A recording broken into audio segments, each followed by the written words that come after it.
সফলতা যেন এক সোনালী সকাল, কিন্তু পিছুটান যেন আমাদের পথসঙ্গী। এক কদম সামনে যেতেই আমরা দু কদম পিছনে যাই। এভাবে হেঁটে কেউ কোনোদিন তার গন্তব্যে পৌঁছে সাফল্যের দ্বারে যেতে পারেনি। সাফল্য তখনই আসবে যখন তুমি দু কদম এগিয়ে যাবে। তোমাকে কেউ পিছু টানলে তুমি ছুটবে আরো দ্রুত, যাতে সে তোমার নাগাল না পায়। জানো কি সফলতা কাকে বলে? আর নাইটিঙ্গেল বলেছিলেন, একটি যথার্থ উদ্দেশ্য উত্তরাত্তর উপলব্ধির নামই সফলতা।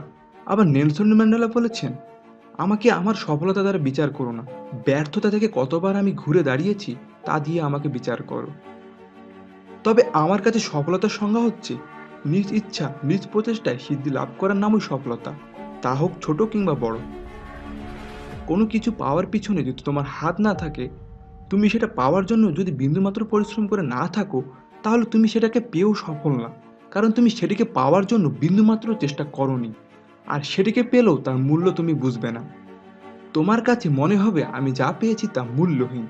তোমার সফলতার পথে যত বেশি পিছুটান থাকবে, তোমার সফলতার মূল্য তত বেশি। বিষয়টিকে ছোট্ট একটি উদাহরণের মাধ্যমে বুঝাই।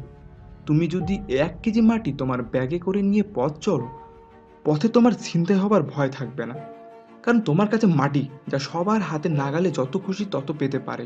কিন্তু যখন তুমি তোমার ব্যাগে 100 গ্রাম সোনা নিয়ে কোথাও রওনা হবে, দেখবে তোমার চারদিকে শত্রু দাঁড়িয়ে আছে। তোমার ওই স্বর্ণের ব্যাগটা কখন তারা ছিনিয়ে নিবে এই লক্ষ্যে। তাই তুমি যখন বড় সফলতার পিছনে ছুটবে, তোমার চারদিকে ততই বিপদ ঘিরে ধরবে। তবুও থামবে না, থামা চলবে না। পড়ে গিয়েও আবার উঠে দাঁড়াতে হবে। ওরা যদি 60 কিলোমিটার ঘন্টায় দৌড়ে আমাকে ধাওয়া করে, আমি 100 কিলোমিটার দৌড়ে সফলতা দ্বারে পৌঁছাবো। এভাবে আসবে সফলতা, তবেই তুমি পৌঁছাবে সাফল্যের সর্বোচ্চ শিখরে। আর হ্যাঁ, এটা অবশ্যই মনে রাখবে, সৌভাগ্য কখনো সফলতা হতে পারে না।